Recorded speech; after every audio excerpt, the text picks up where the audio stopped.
Let's turn to our southern border now as daily apprehensions are up from the previous day. And that's the first time since Title 42 expired on May 11th that that's happened.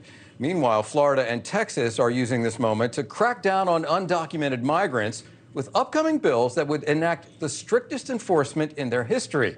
However, the Hill's Rafael Bernal says this may have some unintended consequences at the ballot box and beyond. He joins us now. And Rafael, you write in a new article in The Hill that historically, these kinds of laws can come with a political cost. You reference bills in California and Arizona that helped flip those states blue in the 90s and 2000s. Could that happen in Florida and Texas as well?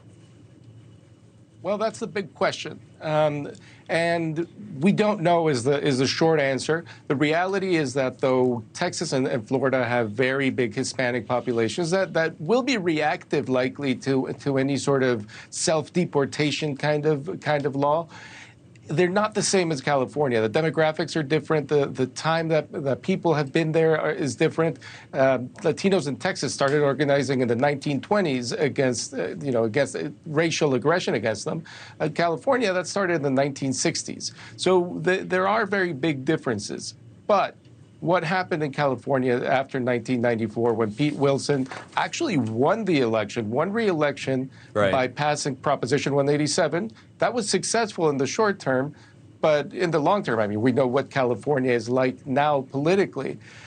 Could that happen identically? It hasn't happened identically anywhere, but there always has been some kind of economic backlash, even when Alabama passed its own bill, considering obviously that the Alabama Hispanic population is much smaller. Yeah, but just to echo the point you're making, I mean, in Texas, it's been a Democratic fever dream that it was going to turn purple any minute. We've heard that for the last how many cycles.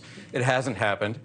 Florida seems to be trending the other way. As a matter of fact, people of Hispanic heritage in Florida seem to be increasingly turning towards the Republican Party and not just traditional people of Cuban heritage who are going in that direction.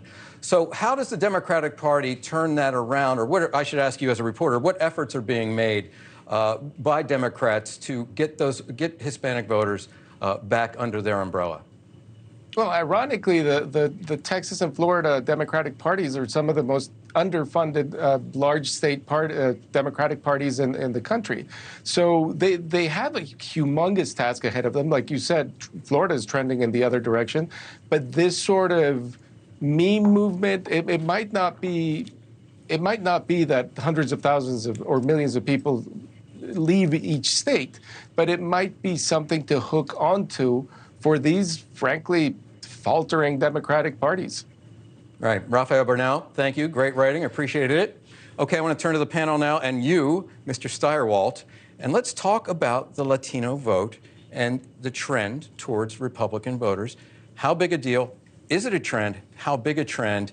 And what direction are we heading into the election year? Well, I am super glad you asked me that because I wrote today for my piece about so there's a data firm, Democratic data firm that produces excellent analysis. And we finally have the voter files from the 2022 midterms. Yeah. And finally, the data analysts, they've been able to go through and say, this is who voted where, this is how it was. So, drum roll, please. What was the change in the Hispanic vote from 2022 or from 2020 to 2022?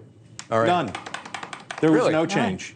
It didn't change. Now, you can find individual. One of the problems that we have in American politics, and it is profound, is thinking about Hispanic voters as monolithic, and that Hispanic voters in California are the same as Hispanic voters in Arizona, who are the same as in Texas, who are the same as in Florida. Miami. Treat people like people, and people who live in different places and who have different socioeconomic backgrounds are going to vote differently.